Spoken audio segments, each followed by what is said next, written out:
ever meet somebody right away and you know that they're just a cool dude and they got some stories to tell? Well, that's today's guest, and we're going to get into that here in a few minutes after, of course, I throw a handful of things your way. If you're new to the show, thanks for jumping in, and this is one of two different types that I do. It's a long format, got a guest on, we go about 90 minutes, and we talk about everything, trust me. We get into a lot of different shit. And then on opposite weeks, I got what I call B-Raw Bites. That's about 10, 15 minutes of just me spitting in this microphone about shit that's in my heart and on my mind. Those are going real well, and I would love for you to check that out. Everything you need to know about the show, you can get over at the website, brawpodcast.com. Again, everything you need to know about the show, links, other places I've been on, blogs, merch, all that good stuff, brawpodcast.com. I'm a one-man band here. Everything I do it, and I truly enjoy what I'm doing here.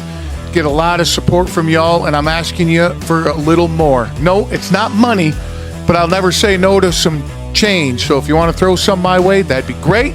But no, actually, if you could jump on whatever platform you're listening to, throw up a review, throw 5 stars, tell a friend or 7, and just generally pass it along. I'd be much appreciated. And speaking of support, got a couple companies that I use on the regular and have been for many years. And first up is High Speed Daddy. Craig's got an awesome mission going on over there, and it's backpacks and lunch boxes and clothing and all sorts of other great stuff. What he's doing is awesome, and the product is second to none, and his customer service I always brag about because Craig does a kick-ass job. So if you want to learn about customer service, take a page out of that dude's book. And of course, Live Rishi. I brag about this product every time I'm on this microphone, and I think it's going on about 10 years I've been using this stuff. Can't say enough good about it. Their customer service is kick-ass as well. I demand a lot from my body. I'm very physical. I chase my toddler around and my wife around, obviously for 2 different reasons. Self-proclaimed gym rat, kick-ass in the gym, like I always say, practice violence in the gym and kindness everywhere else. So needless to say, I get sore once in a while, and the Rishi rub keeps me motoring down the road feeling good. And then when I'm looking for a good night's sleep or want to relax a little bit, the tincture is amazing. You using that head shop stuff or from the drugstore, throw that shit right in the trash. Link is in the show notes. Use the code TABLE50. Going to give you 50% off your entire order. Showing you some love for showing us some love. Man, let's get on to this show. Julio, Sensei, this guy is awesome to be around. And we hit it off right away because we have very similar backgrounds, as you will see. But I'm going to get right to it because his story around what the title of this episode is phenomenal. But as always, I'm going to let him tell you all about it. Let's get to it. All right, dude. Now we're fucking recording. So I think I can go without my glasses because you're close to me. You know what I mean? Well, I probably better looking at without your glasses. Without your glasses on, right? I don't have to read anything except your eyes, but I can feel your eyes. Oh yeah? There's something about Damn, you. dude. What are you doing later? There's something about you. It just oozes through. Those, is that what it is? Those peepers of yours.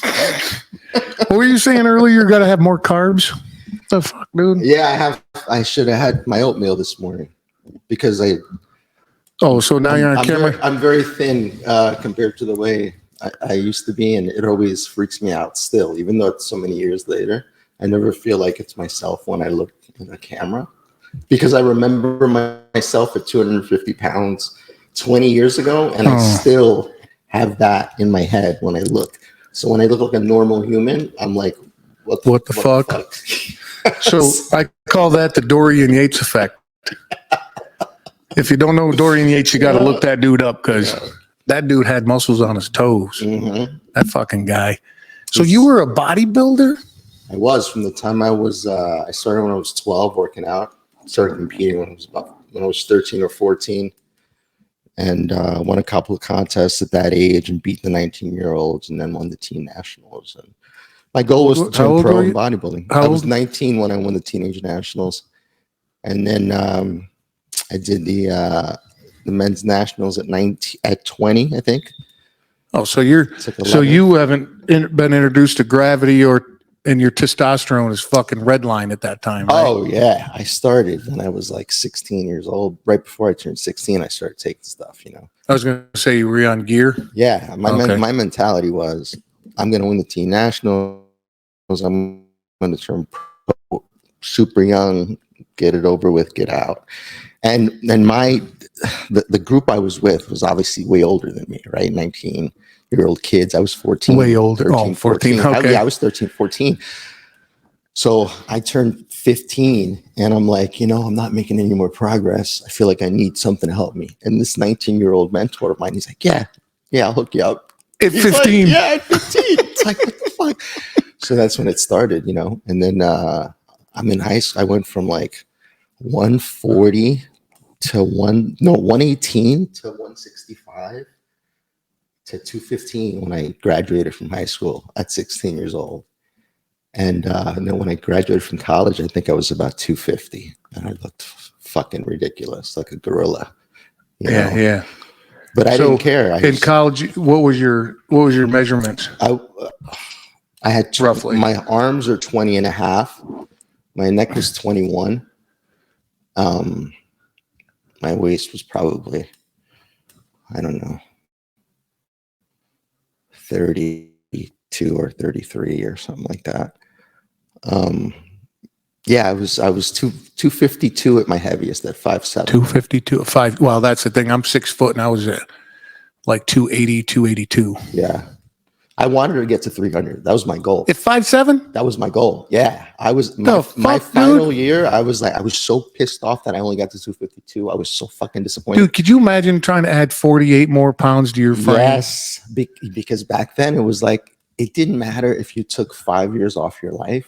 As long you just as needed to win, motherfucker. Yeah, just win. As long as you made it to the Olympia, you were fucking good. It didn't matter.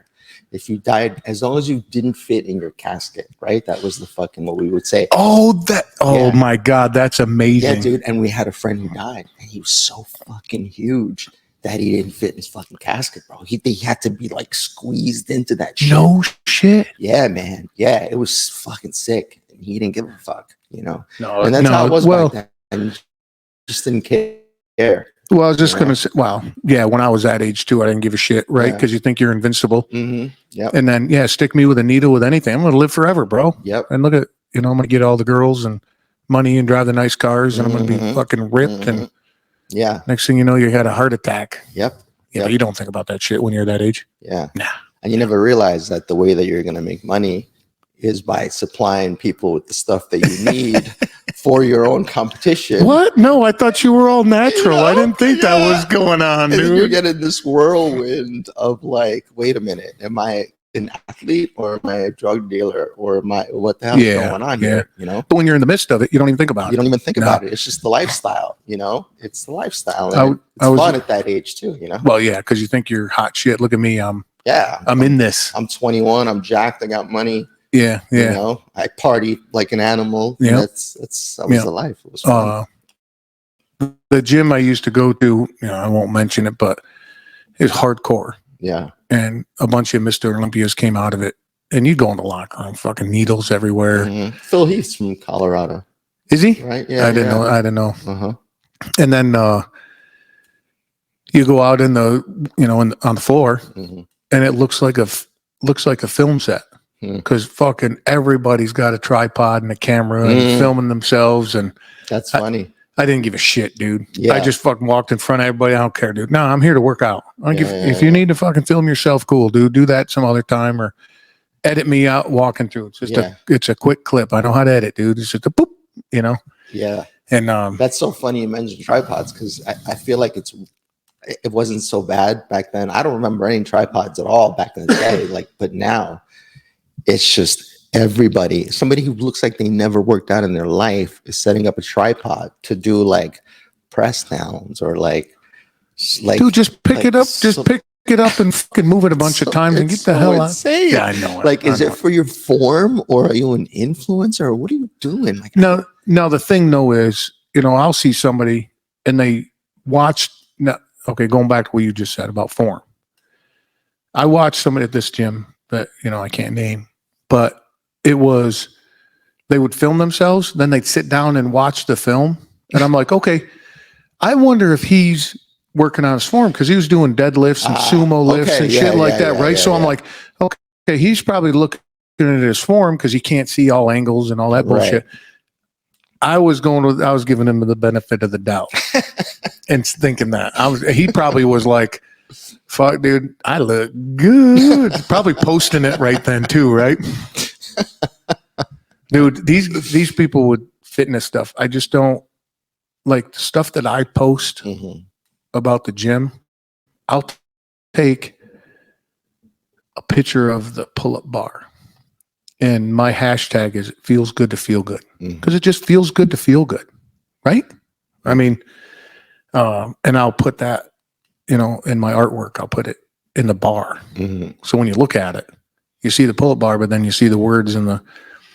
I don't take pictures of myself in the gym. I might be goofy, like this morning I was in the hot box in the sauna, and I got a new merch shirt. So I take a picture of it all tore up in the sauna, something like that. But to like pose and be all serious, I think that's more vanity than it is. Oh yeah. What does that do for so I think that social media, if you're like in a business, say you're an influencer, why are you posting that? You think that somebody's going to look at that and go, I want to, well, maybe people look at that and go, I want to be that guy can help me. Yes. I didn't even think, I don't think the people that are posting it are looking for validation, and the people that are admiring those people are thinking those people are getting the validation I want to have. So I want that product. And it's all, obviously they don't really think that, right? But it's all like suggestion, and they fall for it. Yeah, I know. I love the industry, and I'm a fucking gym rat, dude. And I love a gym that, I got to tell you a story. People on the show have heard it a bunch of times, but I got to tell you, you'll love it. I used to go to Maui all the time, right? For 2 weeks every year. And this is before Airbnb. So we'd go to a hotel. So I would use the gym just to kind of maintain, right? In the hotel or whatever. And then my ex-wife at the time goes, hey, we're going to Maui, and we're going to go to this Airbnb. I was like, fuck, I need a gym, I'm like, all right, there's got to be something in Maui, right? So I start walking down through town, and there's a strip mall. And it was like, I think it used to be a Chinese restaurant. It was just that little piece of a strip mall, right? And I look in, and there's weights. There's no sign on the door or on the marquee, up there. So I reach for the door handle, and a piece of paper taped, handwritten on the other side, says, if you don't like to lift heavy things, don't come in here. And I was like, that's great. Hell yeah. So I walk in, and there's this guy at like a little kiosk, and I go, hey man, he never looked up at me. He was sitting there with his head down doing paperwork. Wow. I go, hey man, I'm in town for a couple weeks. Just need a place to work out. He goes, look around. I'm like, all right. So I look around, dude. If you didn't know how to use machines, you didn't know what the fuck was going on. Really? One whole wall was just Smith machines. The rest is rusted weights laying all over the place. Every single bench had a duct tape phone book with it. And I'm like, this is all right. I'm in. This is my type of fucking jam. And that sounds like Ronnie Coleman's gym where he trained. Oh yeah, you see those pictures? Yeah. Oh my, it's heaven, dude. I would love to be in that kind of place. And I walk up, and again, he didn't fucking look up. I go, cool. I didn't see any cardio equipment. And without looking up, he just kind of looks around his head and looks around. He goes, I could probably get a jump rope if you want. I was like, no, I'm good, dude. I go, how much? He's like, $75. And I was like, okay. Any paperwork or nothing? Nah, you're good, bro. I was like, never looked up at me. Wow. Took my money and everything. And I was like, all right, whatever. Yeah. So I started working out on Monday. And I'm like, I'm going heavy. I'm just moving iron this week. Because just the place that just encouraged you to do that, The following Saturday, I'm washing up in the shower. I'm going, God damn, son of a bitch. I get out of the shower and my ex-wife's like, hey, I don't like you that big. I was like, I'm going to the gym. We had a rough marriage, and it took me a long time to figure out I was part of that problem. Cause, yeah, it always does, right? Because at first I'm like, it's all her. As I got older and matured, I'm I was part of the problem. But what I found out was, dude, I gained so much fucking mass, and I was like, in a week, what the fuck? What? So then I'm walking down. What were you eating in Maui? Oh, here we go, dude. So I'm walking down to the gym the next morning, about a 10-minute walk. And I'm like, all right, I need to fucking break down what's going on here, because this has got to make sense to me. I'd work out in the morning, no cardio, right? We'd go have this fucking monstrous breakfast. We'd sit around all day, maybe swim, maybe walk around somewhere, take a car ride somewhere, have amazing lunch, maybe swim or paddleboard a little bit in the afternoon, then have this fucking crazy dinner, and then some ice cream, and then I'd go work out in the next morning. And I'm like, here we go. It's calories, right? I mean, to get mass, it's calories minus movement almost, so I was like, all right. So I work out throughout the 2 weeks, and I came back and my boys were like, fuck, dude, what the hell did you do? Where's the needle marks? And I told them, and then, and then of course life happens and you just fucking move on. And, I lose some of it, but I was still working out pretty heavy. Yeah. And like 6 months later, this guy, Dion, just this black dude, absolutely fucking shredded. I mean, it was crazy. He looked like a superhero. He's like, hey man, you want to try that? Let's replicate what you did in Maui. Let's see what happens. And I'm like, I need a little bit of time to prepare food for that. Because my lifestyle at the time, I was running nonstop, working full time, the gym, sports, just fucking, working the second job, doing all that. Yeah. And so it took me about 10 days, and I prepared all this crazy food. And it's all good food, the standard chicken and rice and, good calories. And I said, all right, cool, let's do it. And 24-hour fitness was our gym of choice. And we would go in after the club closed. So we're in there at like 2:30 in the morning, and we're just fucking. And that place didn't have cable machines and stuff. So you had to rack all your weight and unrack all your weight, plates.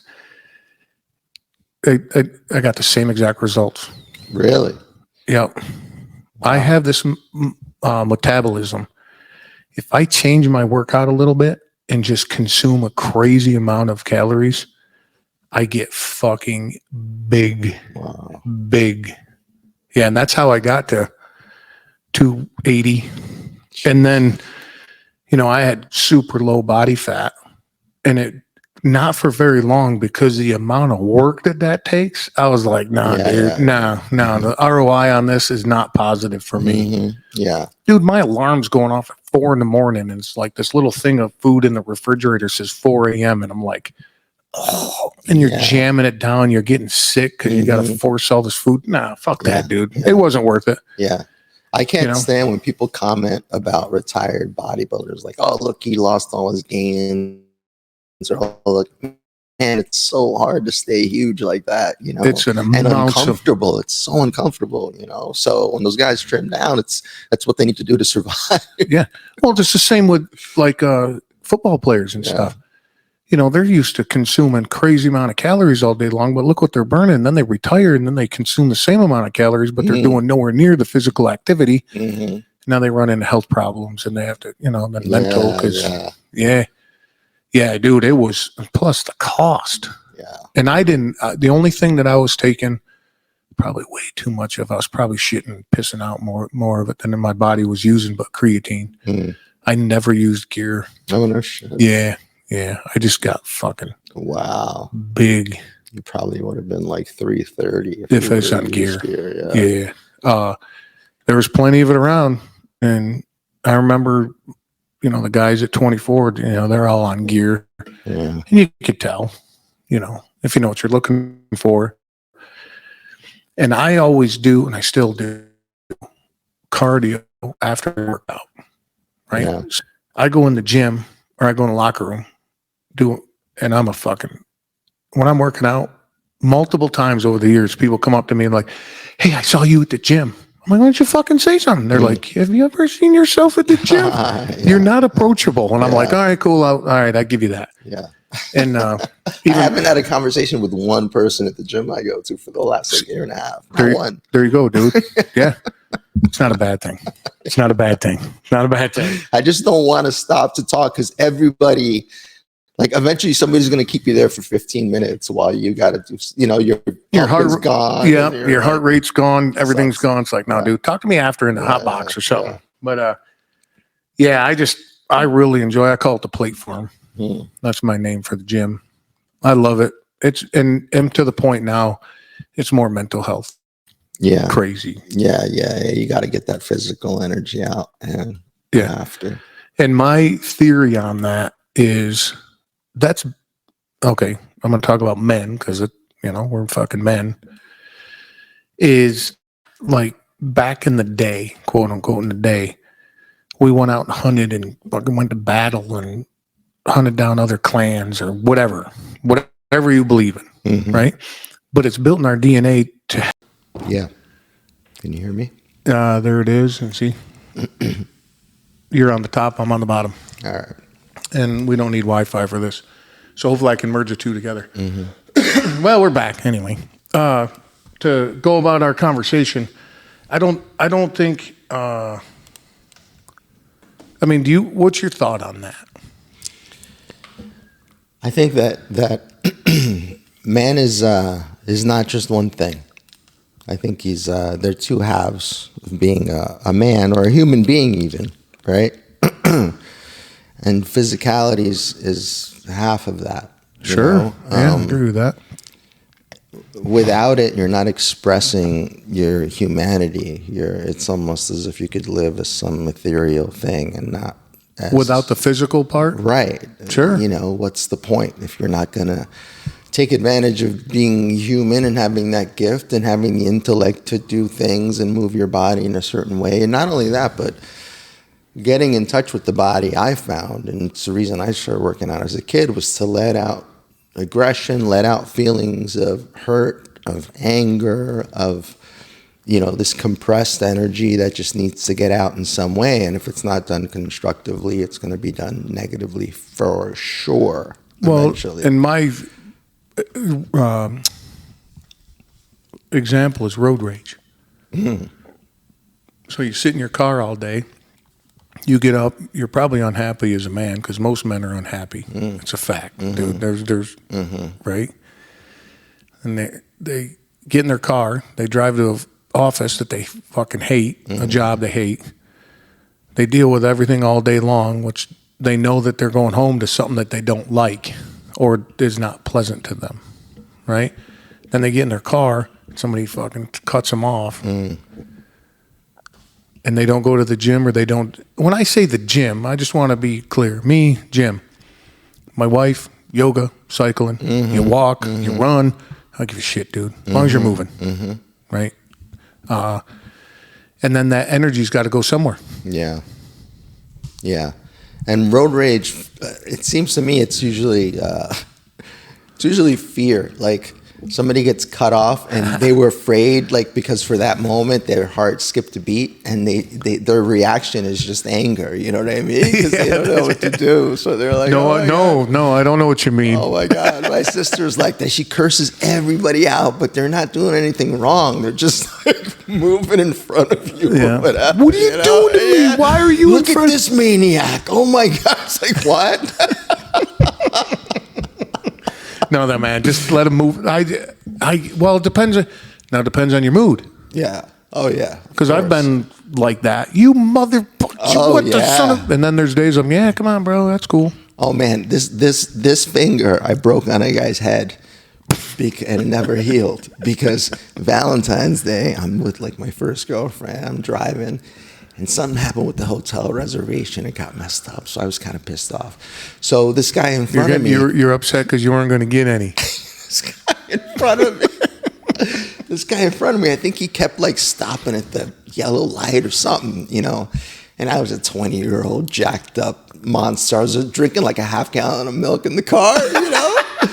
So I drove next to him and I threw the milk at his car. So when I stopped at the next light, he got out of the car. He didn't know what the hell he was going to deal with. So I got out like this monster, and he started screaming at me and writing down my plate. And I was like, fuck this. And I go and I plow him, and his whole family, all women, get out of the car and they jump on me. They ripped my favorite sweater off my body. So I jump back in my truck, and the cops come, and I'm fucking zooming away from the cops, and I end up like having to go through all these like side streets, and I got away. That's amazing, dude. But this is my reminder to be calm. This twisted pinky. Every time you get all twisted up, you're like, pinky, no, I'm good. Yeah. Thanks, man. I'm good. Yeah, all the other ones are from jiu-jitsu or judo, but that pinky's from that Valentine's Day. That's fight. Awesome. How old were you? 20? I was like 20, yeah. Dude, what kind of sweater was it? It was like, of course, tight V-neck, not super deep V, but like striped. It was nice. It was elegant, but it could be. Well, it was Valentine's Day, right? I looked handsome. Did you looked handsome? I did. Of course it was tight. Was it one size too small on purpose? No, back then even extra large was tight back then. Yeah. You know what I mean? Yeah. Now I get you that shit, but yeah. That's cool. Like in the Duluth, because I love Duluth workwear. Because my job, I'm out and about working on trucks and doing all that, and I like Duluth, and in the Duluth world, I'm a medium. Jesus Christ! Yeah, right? Some American sizes are. Some of them guys are just fucking big. They're just big dudes, you know. Oh my gosh! Yeah, I bought a large, and I was like, "What the? Wait a minute! Did they send me the wrong size? No, it's a large. All right." And I get a medium. I'm like, "That's nice. This fits nice." Is that exclusively a big and tall place? No, but they just know their clientele. They're mountain men. Yeah, they're just big. They're just big dudes, you know. And that's probably part of the reason I like it, because it's the fit. Yeah. Right. Like my waist is 36, but I always got to get like 38 or 40 because my thighs are so the size they are. So you just gotta you gotta work around those things. Yeah, clothes were a nightmare back then. Dude, back then, did you wear a fanny pack? Oh, during the fanny pack, I was. Did you were you a fanny pack guy? I was 16, 17 during the fanny pack and baggy pants with stripes era. You were rocking the MC Hammer pants? There used to be a day called Champions Day at Bob Bonham's gym in New Jersey every year, where all the best guys on the East Coast would get together. I was 16 or 17. I have a photo. Dude, I need that photo. I have a white boat neck with pink tights and bunched up socks and Atomics sneakers and a fanny pack. Dude, that is Dude, you still have that picture? I have it. Dude, we got to put that out in the world, bro. Dude. Oh my God, it's crazy. I was training with a national champion guy too. It was who I knew, and it was cool because I was in that scene as a kid, but I looked so ridiculous. Dude, that's amazing. It was crazy. Dude, I need that picture. That's going to be your artwork. Dude, a fanny pack. What color was a fanny pack? It was probably not a crazy color. I don't think it was crazy. Like, the pink was the nuttiest I ever got. You got a pink fanny pack? No, the pink tights. Oh, pink tights. Yeah. Pink tights. Damn, bro. Pink tights. And I like the bunched up socks, man. That's classic, dude. That's classic bodybuilder shit. Oh, yeah, the bunched up socks, Sean Ray style. That was me, man. Oh. That was me. Bunched up socks. Loved it. I never got into the fanny pack. Yeah. Just baggy jeans. It's a versatile piece of equipment, sir. I'm tempted to start wearing one, to be honest with you. Big comeback. I know. Lately. I'm tempted to start wearing one. Yeah. Like when we travel and stuff, I think I'm going to have to. Joe Rogan tried rock to make one. it cool again. Oh, yeah. He rocks one, doesn't he? Yeah, he does. Yeah. He And does. you see, I mean, it's a versatile piece of equipment, right? It is. See all the Europeans wearing like a satchel or a, what do they call that? Man purse. Man purse where it's like across their shoulder. I'm a fan of the Merce. Are you like that? I like it. I could see where. But the thing is, though, like where you live here in Brooklyn, you live in Brooklyn? I do. I mean, you got to carry all your shit, though. Like me, I throw it in the car. Yeah. And go from one place to the other. You got to carry all. I'm backpacking usually. Yeah, so I could see where a Merce would be more versatile here because then you could have all your shit, your cell phone and all that in your pocket. Right, right. Yeah, I could see that. Yeah, I got rid of my ego a long time ago for that kind of thing. As long as it's handy for me, and I don't give a shit, dude. Man, I stopped caring about like dating a year ago. What? This is the longest I've been single and not cared about. Damn, dude. Hold on. Let me back up, dude. Yeah, no, man. Close, I don't know, man. I live so much of my life obsessed with sex and women and like. Nothing professional? You don't get into all that? No, just like after my divorce, I did some wild stuff. Like okay. How long you been divorced? How long you been divorced? 2018, got divorced. Okay. And it was like, it was so crushing that instead of recovering, I went ballistic, which I did the same. I did the same thing, right? Yeah. Went nuts and then felt lonelier than ever. Felt like the hole gets deeper. It doesn't get to you. It was like, wait, this isn't better. Well, the first couple weeks, you're like, this is the shit. Yeah, this is great. Then you're all by yourself in your apartment, like, what's happening? Yeah. It was terrible. So. Well, congratulations on the divorce. Did you do it or did she do it? No, it was. She kick you out? It was mutual, but we had been fighting. We tried therapy. She's a great woman. I love her. She's a great mother as well. And we tried therapy. We tried a lot, but we both had mental health issues that we needed to deal with, and we were dealing with on our own. But the combination of the two weren't a good mix. Mm-hmm. One was codependent, one became more controlling, and we were both kind of blind to the role that each of us was playing, sort of, And then when we kind of figured it out, or at least on my end, and I was like, oh, wow. And I'll never forget, it was the happiest day of my life. I was telling my buddy who committed suicide, actually. So this is one of those moments I really remember because of him as well. I was getting him ready for a fight. And I was wrapping my hands because we were going to spar, MMA sparring. And I told him, man, I've never been happier. My life is perfect. My business is perfect. I had a couple of great black belts working for me at my school. I had a big student count. My competition teams were doing great. I was training fighters. I had pro fighters coming to train with my amateur fighters. That's awesome. Amazing, And I was training with my students, which was so much fun to do again. Mm-hmm.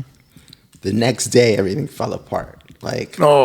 Yeah, just a series of events, and it was like, what? Everything imploded. My employees quit. My wife. It was just fucking nuts, bro. Like, from literally saying my life was perfect to the next day of falling apart.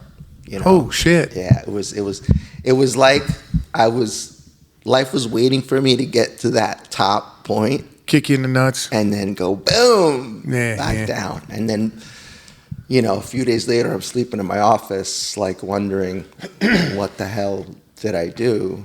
And then I rebel, and I'm like, I'm just going to get the greatest apartment, and I'm just going to party for a year, and I don't care, and I'm not going to work, and I'm not going to, Yeah. That gets old fast. It gets old super fast. I did. Yeah. I went on, my wife and I separated, and I was unhappy for a long time. Mm.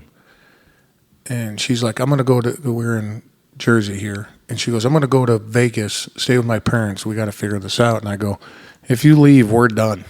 Mm. I mean, that's it. I mean, there's none of this going back and forth bullshit. She walked out the door, dude, and I physically felt something break inside my chest. Mm-hmm. Like I could, to this day, it was so profound, like a stick breaking in my chest. And all of a sudden it was like, and my shoulders went back and up, and I was like, what the fuck? This is what? And, we worked through it and all that, but, dude, I went on a bender. Yeah. I gained an amazing amount of weight, not in a positive way. I was eating like shit, working all the time because we had the video company. And, I had people dependent on me, so I was still trying to be somewhat responsible. Yeah. And your skin gets to that. I always say it looks like a spring roll. You know what I mean? It gets that weird texture. And From what? From like bad eating and drugs and drinking and no. Do you know what I mean? That sick looking, like if you look at somebody that's not well, right? Yeah. That, I always say spring roll, Right. that looks like that. And somebody says, hey, because the video company, we would look for other companies to partner with. So like if you had a web company, but you didn't offer video and photo, I'd say, hey man, I'll partner. So Bob Smith comes in and says, hey, I want a new website. And you're like, well, fuck, dude, you got to have video and photo. This is what it is, and then we would come under your label. We would white label, as they used to call it. I don't know if they're what they call it now, probably same thing. But so somebody says, hey, do you know Valerie? And I'm like, nope. Well, she's part of this web company. I'm like, I need to talk to her in business. I'm looking at, hey, man, let me partner with her and her company. So I got fucked up the night before, dude, like crazy. I probably got an hour and a half of sleep. And I think that's the night or the morning I woke up and I pissed the bed. That's how fucked up I was, dude. I woke up I was like, oh man. So I get, yeah, it's a good night. So I get cleaned up and I had jeans, work boots, like classic tan colored work boots on, this beat up polo shirt, and I splashed water on my face and just like patted my hair. And it was the end of November. Our anniversary's coming up when we first met. And I do no shave November. So at the beginning of November, I don't touch a razor to the end to bring awareness for men's mental health. So like if you're, people are like, hey man, what's up with the beard? Hey, this is, and it's kind of a thing. And so my beard was all fucking scraggly, and I don't grow a nice, cool beard, dude. I grow a fucking homeless beard. It doesn't look good, which sucks, man. I wish I could grow like a manly There's beard. Stuff you could put on your face. Yeah, now that's fucking. My bandwidth ain't that big. Fuck that, dude. And so I'm laying in bed. I'm like, fuck, I gotta meet this broad. Fuck, I don't feel like it. Smell, hungover. That. I was like, no, this could be some business. So I walk in because he was doing this networking group at this hotel where they have like conferences and stuff. And that's where we were going to meet after her little conference at like 9:30 in the morning. And I walk in and she walks up to me and she's like, hey, are you Walt? And I'm like, yeah. Are you Valerie? She's like, yeah. Let's sit over there, but I'm going to use the restroom. I'll be right back. And she walked away and I went, son of a bitch. I'm like, I do this on, and of course I had a belly because I was all fucking, I was like, oh man, I should have put a different shirt on. I should have combed my hair, I was completely like self-conscious because she was just, she's a good looking woman. And 10 minutes into our business, quote unquote business meeting, we just knew that it was going in a different direction. Oh yeah, she felt it too. Yeah. She actually instigated it because I'm like, because again, I'm nursing a hangover and, and she said something and how it started. I'm like, I got to figure out how to ask her out, but like be fucking cool about it because that's what you do. You're cool about it. You can't just be like, hey, you want to go out? Yeah. That was my thought at the time. Right. And, I go, yeah, we get talking. I go, what do you like to do? She's like, I belly dancing and I love dancing. I'm like, no shit. And she looks, she's like, yeah. And I go, huh. She goes, what? I go, and I gave her an up and down and I go, I'll dance the fucking soles right off your shoes. Staring her right in the face. And she's like, oh. And she gives me an up and down. She's like, really? Because in fucking jeans and work boots and it's fat, And did her attention change all of a sudden? Then her attitude change. Well, it was both of ours was going in that direction. Yeah. And that comment like excelled it, right? Yeah.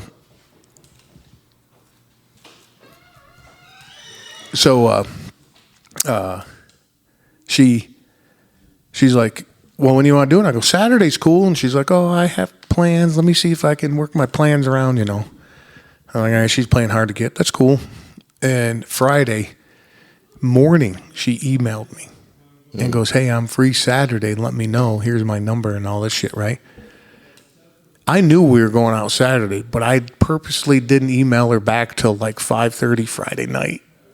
I was like, Such a power move. I know, right? See? Legend, right? Legend move. And, but Friday I get a invite to this fucking big poker game. And I was like, all right, of course for Saturday at noon. So she's like, hey, let's go at what time Saturday? And I'm like, 6 o'clock. She's like, cool. And go to this poker game. And dude, I'm telling you, this poker game was like cash and jewelry on the table and drugs. And I mean, it was a big time poker game. And of course, I'm indulging in everything. And at like 4 o'clock in the afternoon, she texts me. She's like, when do you plan on coming to get me? And I was like, now. And she, and then I went, fuck. I'm like 45 minutes away and I'm fucked up. Holy shit. Right? And I'm like, this is going to be your first date. First date. But I, the good planner I am, I wore the clothes that I planned on going out with her that night, right? So we make plans, So I pull up I had my truck at the time. I pull up to her apartment and I get out of the truck and I'm leaning on the fucking front of the truck. She comes up the sidewalk. I open the passenger door and get her in, shut the door, do the thing. And that shit just comes natural to me. I wasn't doing a crazy. Oh, shit, no, good thing I can edit that. I like the music, bro. They play some really good Russian rap music here, actually. I think they're all a bunch of gangsters. Yeah, that's cool, though. I think we're still recording, but I want to make sure. The owner's the nicest guy in the world, man. Oh, yeah? Holy shit, yeah. Big Russian guy. Yeah, we're still recording, but every once in a while I just got to reach over. And I was coked out of my fucking mind, dude, when I picked her up. She didn't know what time. She knows it now, I've told her. And my plan was to take her to this country bar that I knew of at the time. It's out of business now. And the reason I knew about it was because I played an illegal card game in the back room at it, right? So we go up there, and it's fucking butt to nut, dude. Like crazy packed. And I'm like, God, I hope the fucking one dude's at the door, And we walk up, and he gives me a nod, and I turn around, and I look at Val. I go, you can either hang on to my belt loop or my shirt, but if you don't hang on, I'm going to lose you. And she held on to my shirt, and like 4 steps into the building, she was hanging on like with her pointer finger and her thumb. Like 4 steps in, she had a whole fucking fistful of my shirt. Dude, I was elbows out, knees up. I was plowing through that fucking crowd. I didn't care, dude. I was high as fuck. I got this hot woman with me. I was like, get the fuck out. And we danced and laughed, and I talked her fucking ear off. Of course, I was fucking, Did you take her there for the dancing? Was there a for lot of dancing? there? Because it had a big dance for honky tonk, dude. Yeah. And that's I know how to. I swing dance and jitterbug and 2-step and do all that. So I was fucking throwing her around, and she's unbelievably athletic and capable of doing all that stuff. So we had a good time. And had she ever done that kind of dancing before? I don't know. I don't think so. But she's capable enough to follow along. And we had to. Then it's going on 10 years ago, bro. Wow. And I was only separated from my ex-wife for like 3 months before I met Val. My ex-wife accused me of knowing Val before we got divorced because it was that close. Yeah. But no, it was not. I did not. Mm-hmm. And it was funny because I've been part of the chamber. It's like a business connections type of thing. since we moved to Jersey, and so has Val. And there's like 400 people in it. And I didn't even know her. And I was part of that chamber for like 5 years, and I didn't even know her. You know? Is that why your ex-wife thinks you knew her? Yeah, no, I think it was because it was so close. Yeah. From the separation that we met, and Yeah. Val and I just hit it off like a rocket. Yeah. You know, we just, you know, and I had a good time, and she had a good time, and then we got together, and, you know, we were talking earlier before we started recording about shit we were doing back in the day, and what I have now back in the day wouldn't even hold a fucking breath to what Yeah. you know what I'm saying? Yeah, man. Yeah. So dating, dude, no prospects, or you just... No, man, I have no interest. I'm trying to I'm putting myself, you know, first right now. And I need to take care of me for the first time without thinking about impressing somebody else or, you know, being what somebody else expects and trying to get approval from somebody else. That was always big with me and dating. And the fact is, I'm just interested in so many things right now, and I'm writing about so many different things that I don't. It's more interesting to me right now than dating is. You know? Yeah. No, I get that. And it's the first time I've experienced this, so I'm kind of enjoying it. You know, I'm enjoying, you know, not having to explain what I'm doing. I'm not going out. I'm not partying. I'm not doing any of that. Yeah, know? but see, I think what I'm living proof of that, and that's why I wanted to tell you that story. Mm-hmm. I had no fucking intentions of doing any of that when I met Val. You know, my idea was, let me fucking meet her so I can get back partying. Mm-hmm. You know, drum some business up for the business to keep money coming in, to keep these people employed and yada, yada, yada, you know. But let me get back to, you know, partying and shit. And then I met her. So I think that hopefully, you're not even going to think about it. You're going to walk around a street corner and literally run into somebody. Yeah. And I think that's what's... Yeah. I don't... You're not out there on a phone swiping away and doing all that shit. No. And you know, right after my divorce, I tried that swiping shit. I don't get that, because I don't understand it if either. you don't feel the vibe, like, in the proximity of the person, how the hell can you know, like... Yeah, but you don't want a vibe, dude. Them. You want to get a nut. Yeah, that's the whole Tinder. I've never been like that, man. You know what I mean? Yeah, I even with girls I barely know, and this got me into trouble a lot of times. I give them the whole romantic look in the eyes, and I'm all into them, and they think that I'm like on this super romantic love level. But in that moment, I am. You know what I mean? Sure. Like, I'm so into it that I'm there with you. But it doesn't mean I want to marry you, you know what I mean? But they get that impression, and I totally get it, you know? So when it's just for sex, like right now, for me, when I was younger, it was different. I dated stripper after stripper, you know what I mean? Yeah. And I was a bodybuilder, so stripping and bodybuilding, forget it. It went together. Oh, that's 100%. So in that index, you ever hear the sex and crazy index? I can't remember what they call it. Dude, you gotta Google it. And a guy stands in a white coat, and he acts like a doctor, and he's in front of a whiteboard, and he does this fucking chart. The crazier the woman, the better the sex. Yeah. So you can attest to that, huh? Dating strippers, dude. Man, strippers galore, and they all went nuts. Literally all of them. Yeah, well, remember what I told you before we started recording? One tried to jump out of the car. It was fucking crazy. Like, I was doing like over 2,000 milligrams of testosterone. Jesus. No way. What the fuck? That was besides other stuff. So there was no way I was going to get anybody pregnant. But this stripper got mad at me. Yeah, but your drive was like... Yeah, exactly. Yeah. So you're out there fucking the back of a Bronco. Right. You didn't give a shit. This stripper got pissed at me. and she had one ovary. And she tried to tell me she was pregnant. I'm like, I'm on 2,000 milligrams of test. There's no way. My balls are this big on earth that you're pregnant. She just wanted to borrow some money, and you know what I mean? I was like, "Here's the money. Don't." What do you want? I mean? What do you want? It's like, there's no chance. No shit. You know? Damn, dude. I didn't think I ever wanted to have kids, and then my ex-wife, we had agreed we weren't going to have kids because we worked with kids. I was teaching kids martial arts.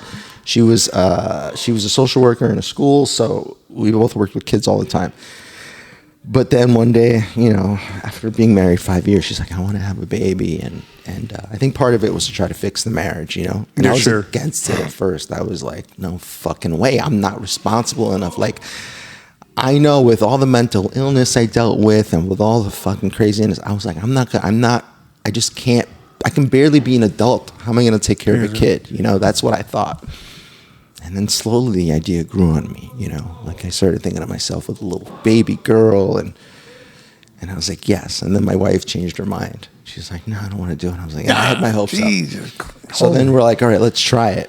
So then we were having trouble. And then she's like, we're going to have to go to the doctor. And I was like, no, it's not meant to be. Let's not bother going. So we go to the doctor and my test was low because of all the tests I did. Yeah, your body doesn't produce it, right? Yeah. So he put me on Clomid, which made me look amazing. God, I wish I would have kept using it. But Clomid's incredible if you can get it from your doctor. But this is not medical advice. But we are not doctors here. Yeah. But it got me super depressed. It got me super fucking depressed. Oh, there's the other side of it, right? Oh my God, it got me so depressed, dude. I was shredded, but I was so depressed. So, but it worked. We got pregnant. And it's funny, she was like all upset because it wasn't working. It wasn't working. And I woke up and she was crying. And I said, look, if it's not meant to be, it's not meant to be. Yeah, it's okay. And she just checked another stick. And then she checked it. She was very stubborn. My ex-wife, she is very stubborn. I love her. She's great. She took a test again. And it said positive. But they were like these cheap 99-cent tests she had bought. She's like, so we didn't trust them. So we're like, okay, let's walk across the garden to CVS and get one. So the whole way we're like nervous and we get one. She pisses on it.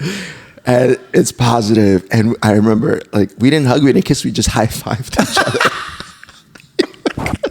We had been methodically trying, you know. We had been going by the timer. We had been doing all that shit. And it finally worked. And, you know, I just, like, fell in love with my daughter right away and just thinking about her. And she's 8 now, and she's my best friend. She's the coolest person I've ever met, coolest kid. She fights, and she's a princess. She's awesome. That's a good yeah, she'll come here with me and set up the mats and, like, train with me a little bit. She's super cool. And that picture you sent me with you two is amazing, by the way. So let me ask you this. When I was in my 20s, you know, I was fucking drugs and lifting, and I was big and shredded and all that. And I got sick. And to this day, you know, of course, they don't know what happened to me. I went down hard. And I was like, my ego was so big. I was like, I'm not going to the doctor. I'll just rub it, you know, I'll just fucking wait it out and this, that, and the other. Well, then my throat swelled up and I couldn't swallow. Dude, you could see. So now check this out. I'm 280 pounds at like 12 to 15% body fat when I got sick. Within like 4 days, you could see my cheekbones. You could see my collarbones. It was crazy. So my girlfriend at the time was like, we need to get you to the hospital. And I'm like, nah, I'm fine. I'll fucking manage through. And my throat swelled up. I couldn't swallow. So it's like, holy shit, I could breathe through my nose. So we're like, we got to get to the hospital. Get to the hospital. They put me on a gurney. And I remember, and I'm delirious. I'm just this big old black orderly looking down at me going, you're a lucky man. And I go, He goes, 106, we pull the sheet over your head. And I was like, well, okay. You know, I didn't say anything, but I gave him a look. He goes, you're 105.2. Wow. They had no idea how to cool me down. So I found all this after because I was not around, you know, mentally. And I found out after that this doctor came in for his like night shift or whatever, his shift. And he was an ER doctor. And I guess like in passing, they're like, hey, this guy's in here and he's doing this. And the guy's like, well, just give him room temperature IV fluid. And walked away like, give him 4 aspirin. You know, like that was kind of his attitude. 13 bags of room temperature IV fluid I remember my right side being completely numb because they were just pumping, 70, 75 degree IV going into 105, right? And then I was in the hospital for a couple of days, and they did the scratch test thing on my back, and they did all sorts of blood work to try to figure out what. What's the scratch test? They put this thing on your back.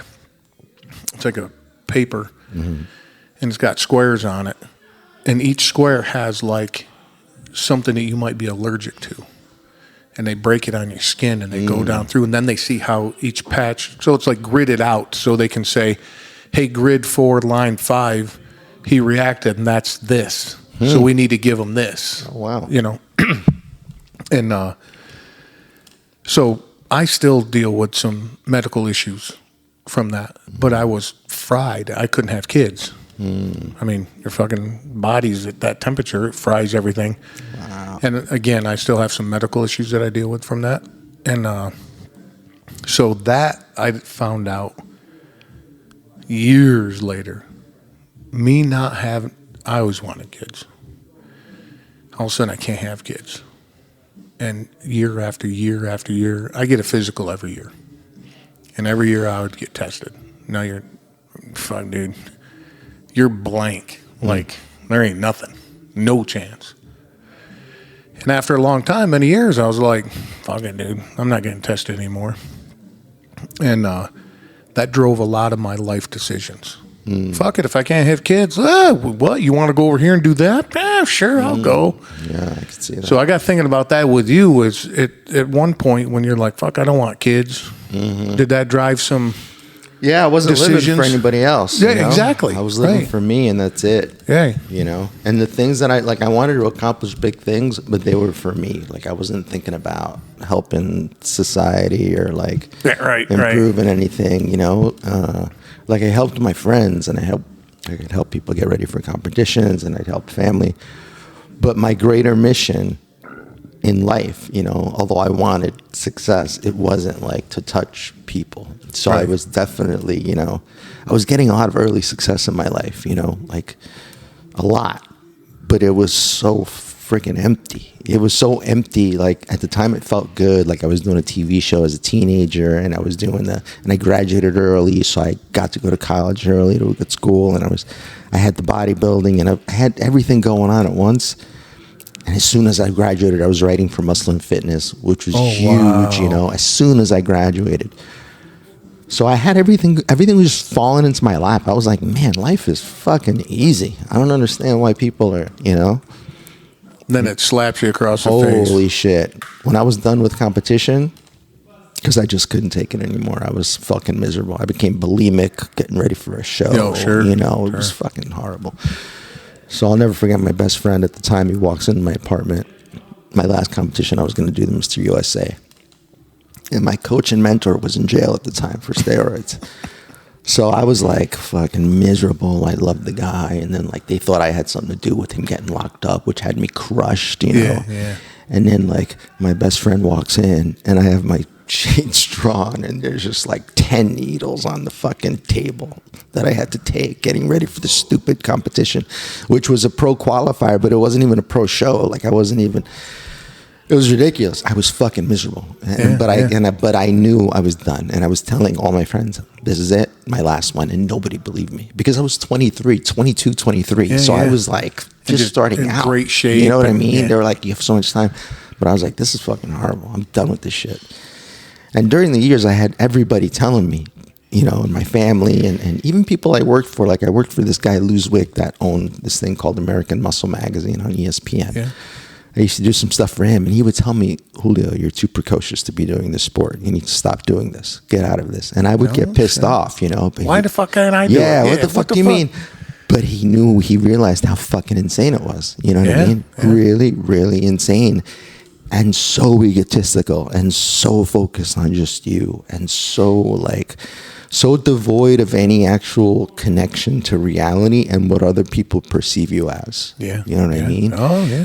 I remember going to Mexico after a show with my ex-girlfriend. I would always go to an all-inclusive after, and I would gain 30 pounds during the week, right? And I couldn't fit my shoes on. And we go to Mexico, and I was getting stared at by everybody. And I got pissed. Down in Mexico, Oh, my dude. You God. go down there all ripped, man. You're I was like a gigantic and shredded, and I got so angry, and I yell at my girlfriend. I'm like, why the fuck are all these people staring at me? She goes, are you kidding? You look like a fucking gorilla. And I have a picture from that day, and she's right. I looked like a fucking gorilla, dude. Like, I don't know how anyone would not stare at me, you know? Yeah. But at the time, you're like, but at the same time, you want that. You want to be stared at. Right. That's why you're doing it. Well, you're getting into the mental health. Yeah. You want to stand out. I wanted to stand out. I needed to stand out in a room. Because if I wasn't noticed when I walked in, then I didn't exist. Yeah. You know what I mean? So you're going to see me, even though you may call me a freak and say I look disgusting. But you saw me. Exactly. And you're going to be talking about me. And some of you are going to like it. Because, I mean, the girls were everywhere. You know what I mean? Yeah. Although I was always very awkward with, like, I always felt like, I always had a hard time making the first move. And because I didn't have good self-esteem, you know? I didn't. So I was afraid of rejection, even throughout all the stuff that I was doing. That's a little bit of why you're so good at bodybuilding. Yeah. You hid with inside that. I did. Oh, my God. Yeah. I was so scared. On the inside, I was trembling all the time. And my fear had me build up this shell to make people not bother me. Because it's true. When I got big, nobody bugged me anymore. Well, you're fucking a gorilla. Yeah. The only time I got bugged was when I went to Mexico, because those guys will fight anybody. Oh, yeah, they don't. Well, no, now they look at you as a challenge. Yeah, right. See, I ran into that in the bar business. I ran into that when I was that big. Yeah. People are like, and I'm the first, at that time, I was the first to walk away. Yeah. Because it's a lose-lose for me. Yeah. Okay, so somebody comes to fight me, I beat them up, I end up in jail. Yeah. They beat me up, they bring all their friends and point at me and like, I beat that guy up. And I'm like, it's just not. But for you, it was a little different because you already knew how to fight. When I was huge, I really didn't know how to fight. Like, I fought a lot as a kid just because of my neighborhood. All right. But my brother never taught me how to fight. You know, I wanted to do martial arts, but I never did because I was so focused on bodybuilding from the time I was 14. That's all I was focused on. Yeah. So I was huge, but I would just bear hug you or put you in full Nelson or something like that. Full Nelson. You know, classic. Yeah, that's it. I remember I went to this place in New York. I forget the name. Limelight, I think it was called, in a church. And as soon as we walk in, this guy like runs down the steps and bangs into my friend's girlfriend. So my friend shoves the guy. So the guy shoves my friend back, and I just run up behind the guy and I punch him in the back of the head. And I put him in a full Nelson, and I was dressed in all black, right? We had just gotten to the coat check. We haven't even checked our coat check. I pick him up in a full Nelson, and I walk him to the door, and I throw him out the door. And his buddies were apologizing to me because they thought I was a bouncer. We're like, sorry, sir, sorry. So then the coat check guy calls to the walkie-talkie. There's a bunch of juice heads fighting in the lobby. A bunch of juice heads fighting in the lobby. I remember the reason I laughed at full Nelson at the big bar in Colorado. See, when you're doing that as a cooler, that's the last thing you want to do is a full Nelson because now you're tied up, right? But I reacted. I got him in a full Nelson, and his buddy come over and fucking sucker punches me right in the eye. While I got his buddy in a full Nelson. Yeah. You know, and I'm like, damn it, dude, I should have known better. You can't do that. Yeah. But what? So with the divorce, was that a turnaround for you? It was after in so many ways. After the like the debauchery of the beginning, I went into the most zen, reclusive, like meditative mode for months and months and months, where I just searched inside. Like I didn't want to deal with anything but my daughter and my own psyche, you know. And when I sold my school, which was at the time of the divorce, I said it was because I wanted to write a book. But during that time that I was partying, I wasn't ready to start writing. I wasn't processing the pain that I was going through, you know. So then I just started going deep inside myself and kind of dealing with the pain. But at the same time, I'd stopped taking all my medication at the same time. Without winding down, right? And without talking to my doctors or anything. And white knuckle it, huh? Yeah, because I felt so good. And part of being bipolar is like you go to this hypomanic stage where you feel like you can run the world. Sure. Right. So the next moment. Yeah, and then the next day you want to jump off a building. So I have long hypomanic stages that happen that last like months sometimes. So I'll quit jobs without any other prospect, you know. I'll just fucking go out on an adventure and I'll try to start a new business. Random stuff that like without really examining it, you know, when I'm in that state. And my ex-wife always kept me from doing that. She was always the one that kind of kept me in line, you know. But after the divorce and after the partying, I just spent time searching inside myself. But then I lost track of the real world, and I lost track of how I was burning through money, and I lost track of everything that mattered, because I felt like I'd gotten everything I thought that mattered, and then I ended up with nothing. So what does that mean? Because if the goal is to get all that stuff, but if you can lose it and feel like nothing, then what does that stuff mean? What is it worth, you know? And you know, I had to find compassion for everybody, because there was a lot of anger when I wrote the first couple of drafts of my book. It was like a lot of vitriol in there, because I felt betrayed by my students and by my ex and by people that said I was like a father to them, you know? Yeah. And I felt like I had all these children, and I gave so much of myself as like a counselor and a coach, and on days when I could barely like get out of bed because I was so like depressed and my body was so broken down from training. And but I loved it, and I grew to love it. It wasn't the business that I wanted to get into. And you know, I was screenwriting and acting, and the plan was to move to California, and my girlfriend at the time and wait became tables. my wife. No, I had a friend who was who lived in Santa Monica, who was pretty well off, and he was like, "Come stay with me and see what's up." I loved it over there, so I would have done whatever I had to do, at least to give it a shot, because that's just my personality. And right. She suggested, "Hey, why don't you stay here and teach and like save some money for a year?" And I'll never forget, my family bought all the Bon Voyage banners and everything. Oh, that's awesome. And you were here in Jersey when? I was in New York. I was in Brooklyn or I'm sorry. Queens Jesus, or dude, I think I'm in New Jersey where still. You are. God I know. So you can tell by the small space that it's not New Jersey, because the gyms in Jersey are They're gigantic, huge. right? Yeah. So yeah, what the fuck was I saying? After the divorce and after the time alone, I fucking lost track of everything, and life just kind of fell apart. But it was one of those falling apart that has to happen. You know what I mean? There's absolutely no way around it. And as much as you try to stop it from happening, you can't. No, can't. You know, and like you're like running here, running there, and like stopping this leak and stopping that leak, and it's just the fucking roof collapses, and that's it. Mm-hmm.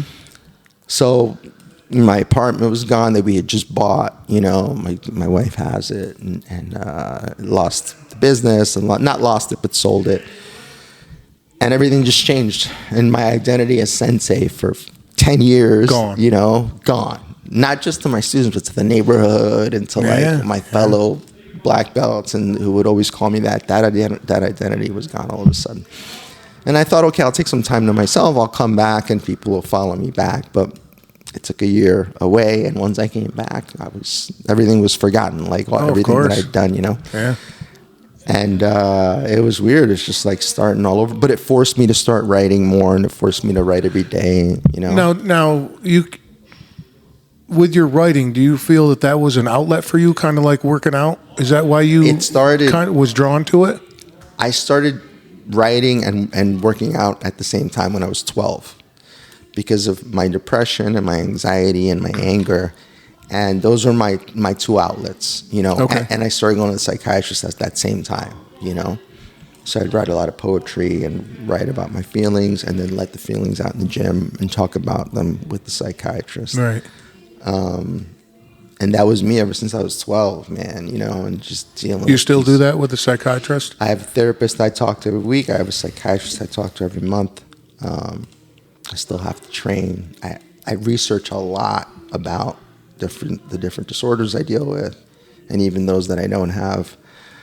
And I learn a lot about different tools to use, and I'm very much into meditation, and I'm very much into self-awareness as well. But there's certain disorders that once they reach a certain level, it's difficult to conquer without some help and some. I'd say I understand, but I ain't got a fucking clue what you're talking about. Yeah, No, it's funny. I'll teach. Like the other day, I did a workshop where I was teaching these caseworkers that go on visits and stuff. So, teaching them how to deal with people that have mental health issues, and are they violent, and how to tell, and how to have compassion for someone who is going through an episode. And sometimes I'll tell them, look, just this morning I was shaking and crying and I was a mess and I was mumbling to myself.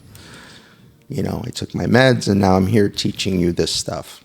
So just because that person looks that way in the moment doesn't mean that that's who they are. Well, it's like that, excuse me, it's like that famous meme or graph. It's like a huge circle, and it's like somebody's life, and this little tiny dot in the middle of it with an arrow pointing over to some text that says what you know about it. Yeah. You know what I mean? I believe that kindness is a superpower, right? So going back to what you just said, I have no idea, dude. If you're treating me cool right now, awesome.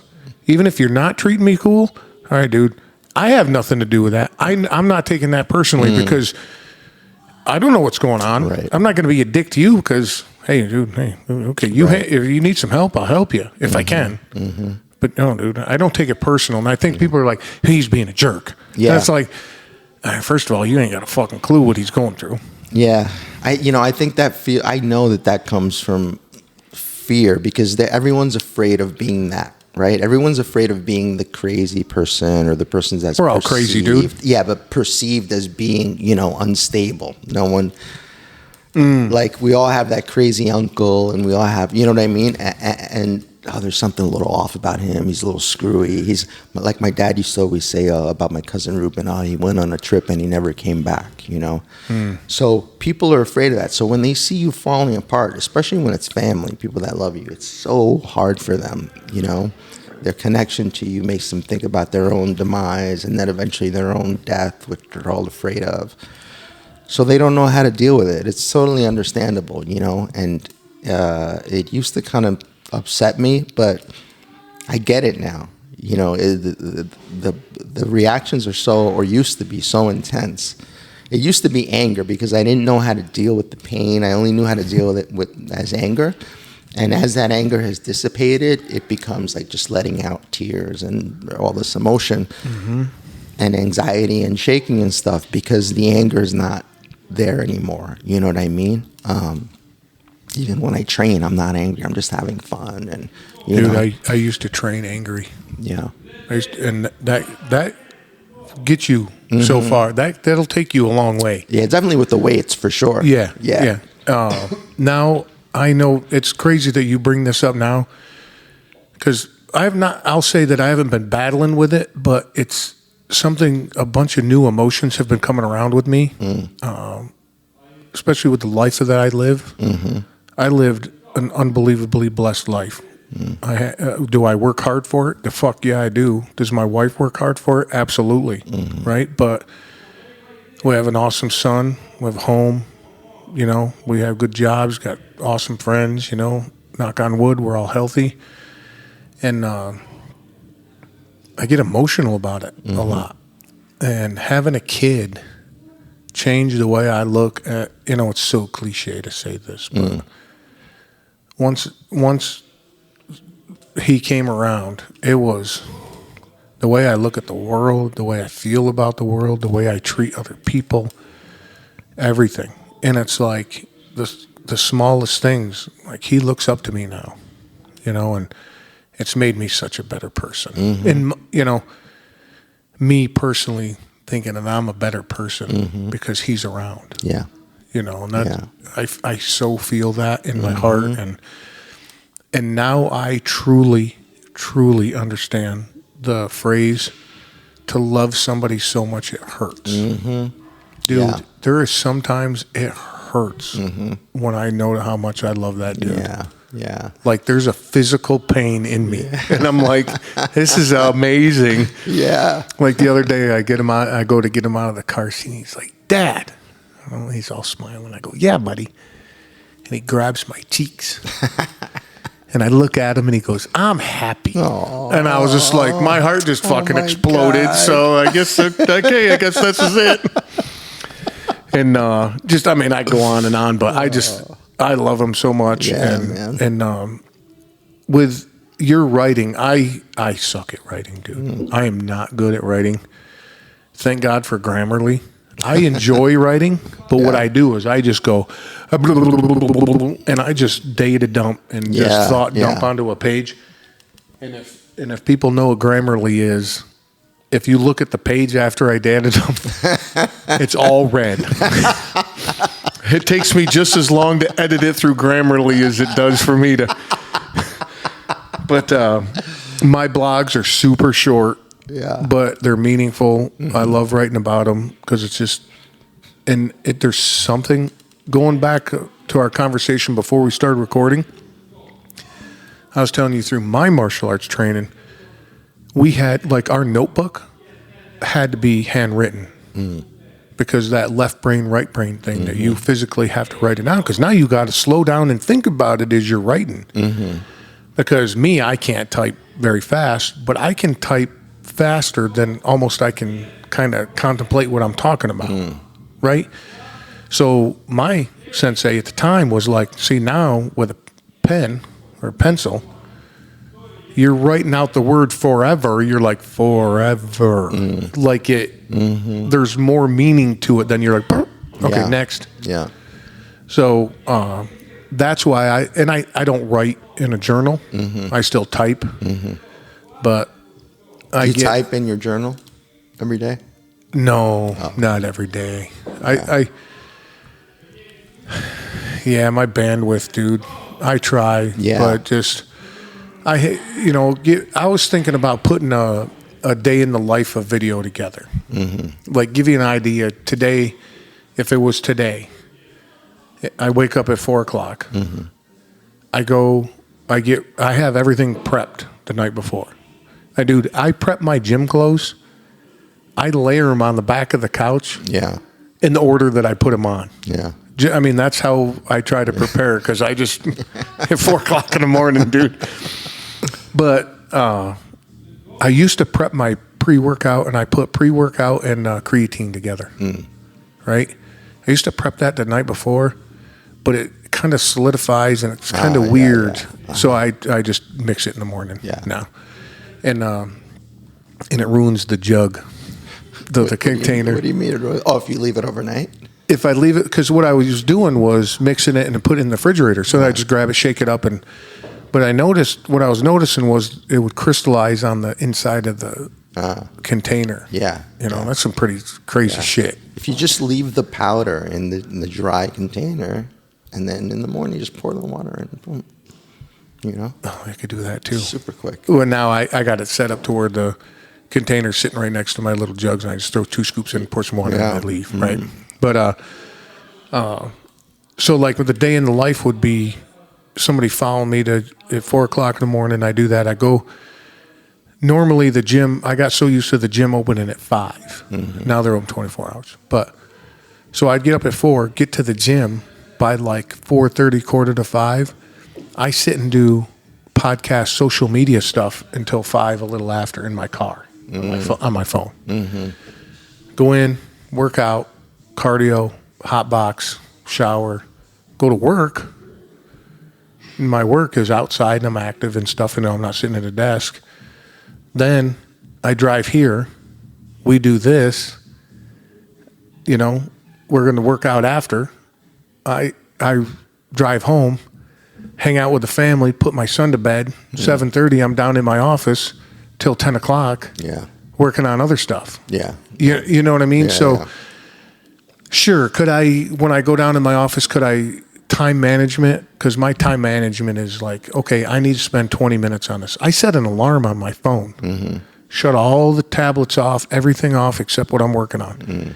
And that task gets 1,000% of my energy. And then the alarm goes off, If I'm not finished with it, I hit snooze. Now I have 2 minutes to close it down because I'm moving on to the next thing. So that's how I try to get as productive as possible. Yeah. Right. Yeah. So to add, That's a very non-ADHD schedule. It's the antithesis of an ADHD schedule. It's very organized. It's good. well, but how else are you going to be? Yeah, no, it's awesome. But the other thing too is like when I pick my son up at 5 o'clock, everybody knows that I deal with on a daily basis. You can call or text me. Nope. From 5 to 7:30. Yeah. The only people I talk to is my son and my wife. Everybody else can go fucking kick rocks. Yeah. I need that 2.5 hours. So I look at it as I don't go home and sit home with my son for 4 hours and 3.5 hours of him on my phone. Yeah. No, he gets 1,000% of my attention. Yes. Mm-hmm. And we sit there and have conversation. He'll ask to play a song. We sing along. I ask how his day is. I mean, I talk to him like I'm talking to you. Yeah. I don't baby talk to him. I'm like, what'd you do today? Yeah, I did this and this and this and this. Okay, well, when you were on the playground, what color was the slide? It's red. Okay, cool. I just try to keep him engaged, and plus it keeps me engaged. Yeah, I'm the same way. So when I sit at my desk, even my day job schedule, like I sit at my desk, I got half an hour to get this done. And I used to do that at the video company. It made me very productive. So to add that in, I mean, we went way off track, but to add that in, that's just, it's tough and then to be honest with it, right? I noticed that I'm most creative when I'm shut down for a day. Like when we went on vacation, I didn't do nothing for a week. And my mind blew up with creativity because you're not focused on everything. You're letting something in. So let me ask you this with your writing, do you have a specific time? You're like, hey, from this time to this time, I'm writing. Yeah, I usually start before 9 a.m., but I do start with a journal first because the journal started as therapy. At first, it was scribbling in a notebook, so I couldn't read it on purpose, Then I ran out of a couple of notebooks and I started typing it, and I'm like, all right, I guess I'm going to have to be able to read it now. You could put a bunch of gibberish on the typewriter. Right? Just be like, so it's been about 1.5 years maybe that I'm writing in it, and because of the mood shifts, it's really incredible to look at, how I go from one place to another, and like I'll spend weeks at a time in a place where I'm like, I think I'm the reincarnation of Nietzsche. You know what I mean? And then I'll spend a week thinking, man, I'm the biggest piece of shit that ever lived. Yeah, sure. I go through swings like that. And I'm gonna do this to myself and that to myself. A lot of suicidal ideation. But then a lot of super uplifting stuff. It's crazy. Sometimes I think about, having other people read it just to see how insane I am. But it's been super therapeutic. So then when that's done, I start writing whatever article I'm working on. Sometimes the journal will lead into something else, or I'll have something prepared. I'm usually working on 2 things during the week, and I'll kind of flow from one to the other. But my interests, they dart around sometimes, and this is part of the ADHD, I'll get super zoned in on some kind of obscure thing, or like a couple of weeks ago was the banking system. I got so wrapped up in it that I had to write about it. But that's what I love doing. I love learning stuff and writing about it and incorporating what I've experienced in my life and how it relates. Because over the last couple of years, the thing with devoting myself to understanding myself and almost strictly being focused on that, it's been the way I've been able to connect all these different things that I see, and that's what I enjoy writing about, because it starts to distill life into something much more manageable for people when they start to see everything as pretty much the same thing in a different form. So everything doesn't seem quite so complicated anymore. Right. But at the same time, I'm dealing with these, these moments of complete like despair that are they're impossible to explain to somebody, that hasn't experienced it, and it's just horrible, and the bounce back and forth is horrible. But I've learned how to cope with it much better. I've learned how to write it much better. And the great thing about writing is that I can do it when I'm feeling depressed, and I can do it when I'm feeling great. You know what I mean? Because you're writing down what you're feeling. Right, exactly. Yeah, cool. And it's going to be an outlet. It's an outlet no matter what, So do you think that when you putting it down on paper, you're letting it an outlet? You're letting it out and it's gone. Not gone, but it's kind of like a little pressure relief valve. That's part of it. It's a pressure relief valve, and then when it goes beyond that, it's no longer you writing. It's just you writing. It's not you writing it. You know what I mean? It's like, that's a good way. Wow, you're that's just cool. writing. Writing is happening, I should say. Yeah. It's not you doing it. And those are the times, or when you do a speaking engagement, or a big workshop with people, and you just boom, you zone in, or a class, or a private, been there. and you're like, man, I'm at my best right now, and all right, it's not really me. This is just coming through me. It's not really because there's like this obstruction that's out of the way all of a sudden, and you can almost feel that it's out of the way. You're like, oh, that thing's not blocking me right now. Right. This is all coming through, Yeah. So I've been lucky enough to have multiple things in my life that have brought me that feeling, And now repeatedly too, right? Repeatedly, yeah. It was bodybuilding, it was martial arts, and it's writing and TV stuff, and just lots of stuff that's really, made me feel really good.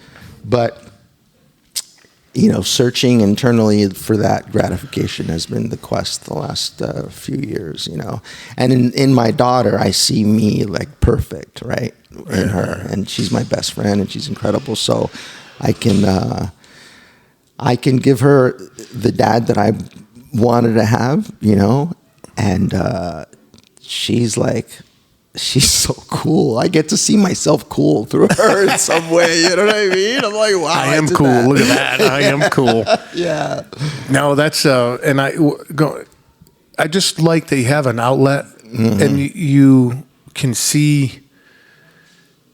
I don't know if you have it. I don't feel like you have it under control, but you have control of it. Does that? I don't know. Does that make sense? I'm trying to word it right it's managing. It becomes managing more than like control, because control. Manage. That's a good word. The idea of control for all of us is false. Like, right? We all know can't control anything shit. Can happen at any moment, and I have to. And emotions are the same way. Feelings are the same way, right? So, for me, I have to try to think of it as a gust of wind if I feel depressed, because I can, in a second, I can start thinking about doing bad things to myself. Right. So that has to become a gust of wind that I just let go and not like cling on to that, because that'll lead me into other thoughts. Sure. And then my body will start to feel a certain way. Certain chemicals will get released.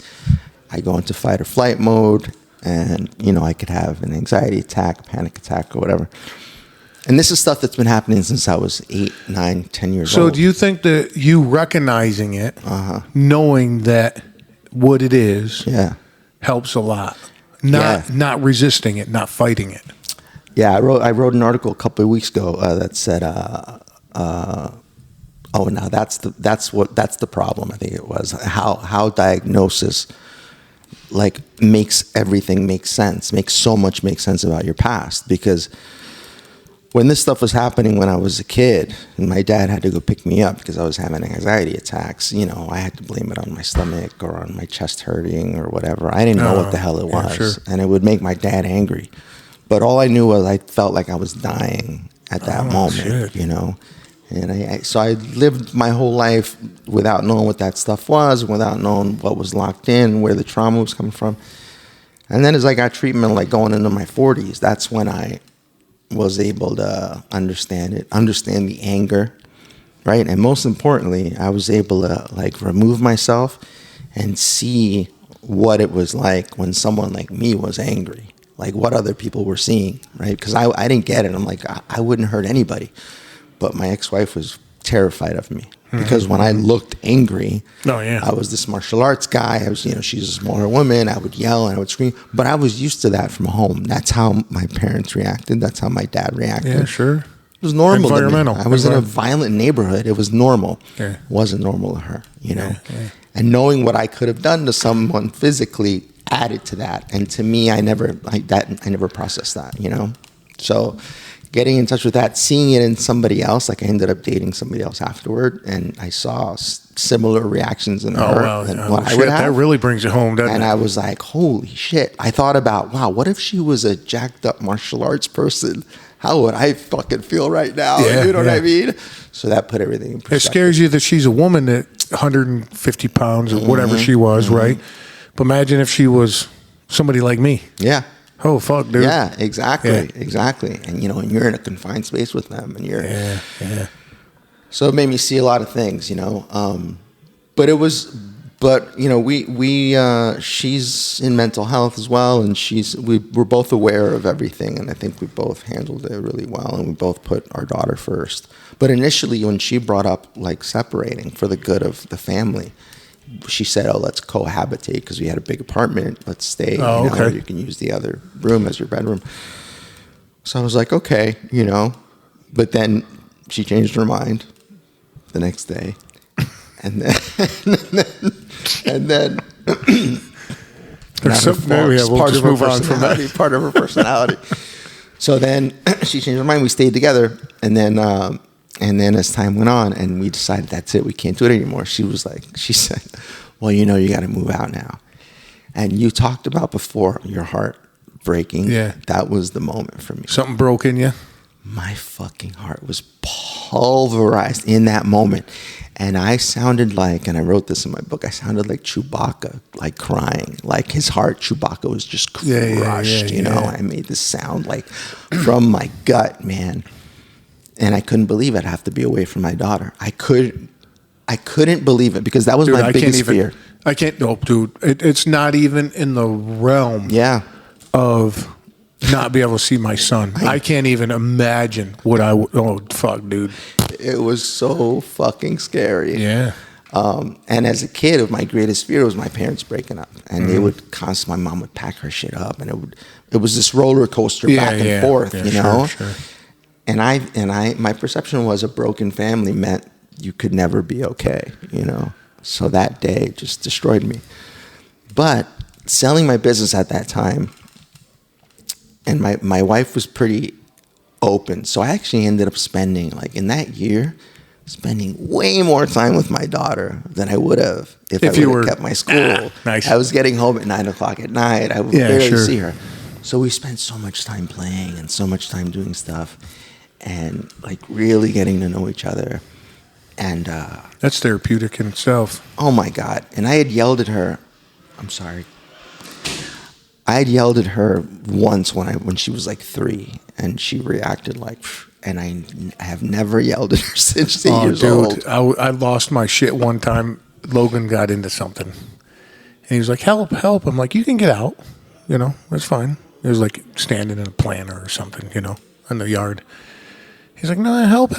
And I like walked over to him like aggressive, and his face, the look in his face was sheer terror. And I instantly went, whoosh, washed it off my face, and he looked at me and smiled, and I was like, holy man, that dude was shitting his pants, me walking over, So, I get that. Yeah. But then I recognize it, And I think about how terrified I was of my dad. Like when he was going to come home sometimes, and he was great sometimes, like he'd buy me toys and he was loving sometimes, but then like there was a switch, and I was so scared of him coming home. Like I would hide under a table, and he had a thyroid issue that made him like kind of angry. Going back and forth. Yeah. So it was, and he had his own trauma. His dad was rough, dude, and his mom was rough too. Well, that's a generational thing, right? And it sounds like you kind of put a dam between that, and it's changing that. That's cool. I fought. I went against everything my family did the whole time, because it just didn't seem to make sense to me. You know what I mean? Right. Their way of seeing the world and their way. And it caused a lot of issues, and it caused me to feel like separate from them a lot, as much as I love them. But I feel like it's important to stand up for the values that you have for yourself, despite them being different from, your family or whatever. So I respect them. I would like some respect from them. Well, you can't control that. Yeah, Talking you can't about control control. that. Yeah. But then what'd you do? Take all the stuff that you've been writing and put in a book? Is that how that came about? I did. So after the divorce and after the wildness, I sat down. The building I was living in had this gorgeous work area, and I started Kind of like a common area you could go sit in. Cool. So I'd write a couple of thousand words a day, and was that your goal? You're like, okay, no matter what, I'm going to put X amount of words on a paper, hours or words. I was going by words back then. Yeah, 2,000 words was my goal a day. Even if it didn't make sense, you just got to put 2,000 words. Even if it didn't make sense, because I knew writing is rewriting, so there was going to be multiple drafts. So I probably wrote 8 or 10 drafts, and then I sent it to an editor, and she fucking tore it apart. Sent it back to me. I was like fucking bummed It looked out. like my Grammarly page. Yeah. All red. and then I fucking brought so much more scientific research into it, because that was part of what was missing. But I enjoyed it so much. Oh, that's fun. Oh my God, studying. And I hated studying in school. I was a really good student, but I fucking hated studying. But they wanted you to do that back then. They were telling you to do it. Now you're doing shit for fun and what you want to do. What I want to do, you know what I mean? And from people that actually know what they're saying on the internet. Well, what? It's on the internet. It's true, right? No. I mean, I was reading, and I was never into reading as a kid because of the ADHD was untreated. So I would fucking just be all over the place. You can't. I couldn't fucking focus. Right. Now I love it. Now I do it with my daughter. Now, so having to research for the next few drafts was so exciting. I would sketch out the brain, and and it was just and it taught me so much about flow and performance, and especially as a coach working with athletes, and mentally how much you can manipulate or kind of guide someone's training just by putting the right kind of stuff in their head. You know what I mean? And it helped me forgive anybody that I felt ever wronged me. That's cool. I remember during the process. So when everything happened, the first guy I promoted to black belt, he quit via text because he was pissed about something that I said. And this was when I was sleeping in my office. I was like, oh my God, my life's falling apart, So he went and he opened his own school right away. So obviously it was kind of in the works, which was fine. I wanted to help him open a place.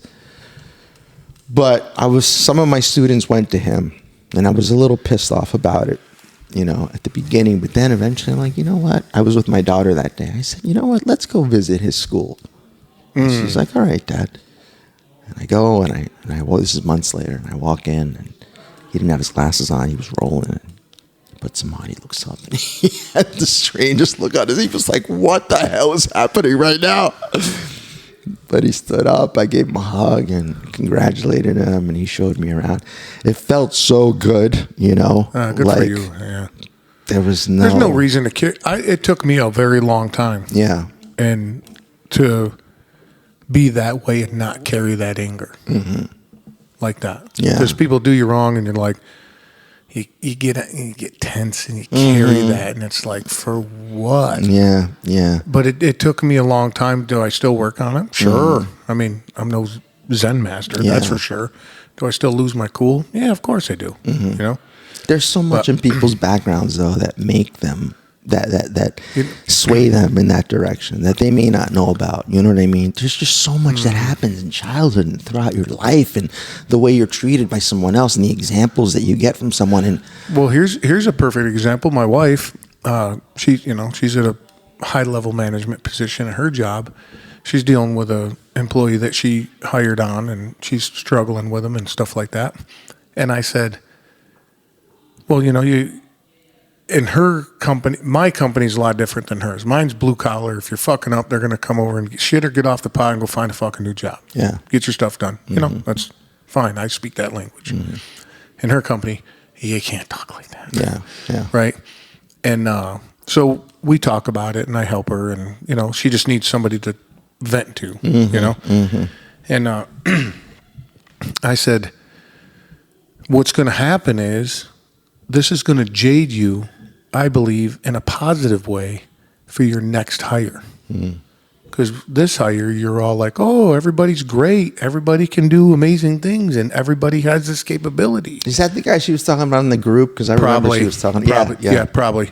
And I go, so now you're jaded in a little ways. So now you go to hire, and you're like, hey, can you do this? Can you do that? And I said, that's not a bad thing. That's called experience. Sure, does it give you maybe a negative, a little bit of negative feeling? But like what you just said, perfect example of that. You're like, you don't know what somebody's gone through. You don't know what they've been carrying. You don't know what happened to them. You know, and again, I'll go back to it because I believe it 1,000% that kindness is a superpower. I just believe that you should just be cool to everybody and realize that they're going through some shit. You know what I mean? Yeah. And my phrase that I use is practice violence in the gym and kindness everywhere else. You know, get after it in the gym, man. Let it out. Yeah. If you had a grunt and fuck throw weight around, that's cool. If you're going to scream at the top of your lungs while you're running a 5K, absolutely. I'll be the last guy to say anything to you. If that help you out? Cool. Yeah. Have at it. Yeah. Someone who doesn't have that kind of outlet, there's always going to be something different about them, you know? Well, they're going to have an outlet somewhere, and it's not going to be positive. Right. Yeah. You know what I'm saying? Road rage or domestic violence or, you know, something like that, or they just fucking, you know, walk in somewhere and just act inappropriate, you know? But then there's guys like me and you that will stand up to those people, so I don't have a problem with that, you know? Somebody's acting inappropriate, but, you know, especially around my boy. Dude, you better, you're going to see the old Walt. That's not going to be cool, dude. You're not going to be, I don't know if my wife will still be with me if she sees the true old Walt, but she understands, you know. But it sounds like he was there on your first date, though. Yeah, well, a little bit. What was I going to tell you that there was a cool story that came up. I forgot it. But your book, dude, we got to wrap this up. Yeah. I could sit here and talk. We got to do another one down the road. Absolutely. Yeah. Absolutely. But it'd take me shooting. What's that? Oh, that'd be fun, dude. Yeah. It's been forever since I've done that. But I'll go anytime. But take over the mic, dude. Talk about your book for a minute, where to get it, and all that good stuff. My book is called Broke Down Sensei, How I Fought Trauma and Bipolar Disorder from the Outside In. It's about how I became this national level bodybuilder and this champion martial artist and got 3 black belts and thought I had conquered fear, but I was still deeply, deeply afraid. And I had these disorders that were mounting up on me, and I had to conquer a bunch of different fears physically in order to realize I wasn't afraid of dying anymore. I was afraid of something else, you know. There was something else going on inside me. So I learned how to, try to master my emotions the best I could and get on a just lifelong path of getting to learn who I am, you know, at the deepest level, and help other people who are going through it. Because, you know, there's a lot of people suffering out there, man. A lot, you know, and so many people. Silently. Yeah, and they don't talk about it, you know. I see it in my mom. Yeah. Well, yeah. I mean, I realized it was in my mom after she passed. But keeping it on the side of the men. Look at how many men sit there and suffer in silence. Oh my God, yeah. I know a handful of them, but if they're like, what do I do? Bring it up, and then what? Then they just get the backlash of, what are you complaining about? You have it, so you know the whole. See, that's the major reason that I wanted to express myself as a martial artist who goes through these mental issues. Awesome. As a strong, tough guy who's not afraid, you know, who's done a lot of stuff, but has these issues. You know what I mean? Because I know that my body reverts to a time when I was a child. My mind wasn't there to protect that child. Oh, I see. And that child is frozen on the inside, you know? And when that child feels like he's alone, because he was left alone during the traumatic event, because your mind zips away, you disassociate, you know? Well, it's a survival mechanism. Right, exactly. So that child's left alone, child's scared, child never processes it. So, I've been lucky enough to have these experiences where I felt like I have been able to go in and protect that child and save him and let him know, hey, I'm the guy, you're the guy now who can protect you. You know what I mean? And now it's a partnership, and now we can get it done. Exactly. And it's gotten me much more into spirituality and reading spiritual books. And just because there's such a through line that repeats, that goes all the way through. I like what you said earlier, that everything has the same function, or the same, it goes through the same, God, I can't remember how you said it. It's the same theme over and over again. And over, but same, it's just a different, it's just a different pieces, that's all. A different interpretation of the exact same thing. It's kind of like those daytime TV shows like NCIS. Mm-hmm. They're basically the same thing every single time. Yeah. But they got different pieces in them. Exactly. Yep. Exactly. That's a good way to look at it. That's pretty cool. Yeah. But where can we find your book, dude? So the book's available on Amazon and on Kindle. If you have Kindle Unlimited, you can download it for free. On my website, there's also a free ebook that I put together. I write articles on medium.com. Medium. Oh, nice. On mental health and other subjects also. So I've been getting some traction there. And I'm excited to keep putting my work out there and writing every day, and hoping to get an advance to write the next book. But I'm just pumping away. This is something I'm going to do until the day I die. Regardless. No matter what. And it's the one thing I can't give up. Like I said, okay, maybe I'll give up martial arts, but I'll never give up writing. You know what I mean? So, yeah. Well, keep at it, dude. Thank you, brother. It's been a good pleasure. time, man. It's been a pleasure. we got to do this again for sure. Absolutely, man. But yeah, I'll have all the links in the show notes. Sounds good. Thanks, man. InternalJujitsu.com. Perfect. Thank you, brother. All right, buddy. All right. We'll get after it. All right? Let's do it. See, you found out the same thing I did when I first met Julio. Lots of cool stories. Just an all-around good dude. A lot of things happened to him. He brought it back around. Check out his book. Link is in the show notes. Get a hold of him as well, because I bet you he would love to speak with you. Give him shit for me when you get over there too, will you? All right, man. I'm going to get you out of here because I know you got shit to do as well. But don't forget, Live Rishi, High Speed Daddy, my website, tell a friend or 7. Keep kicking ass. Don't act cool. Be cool. Till next time.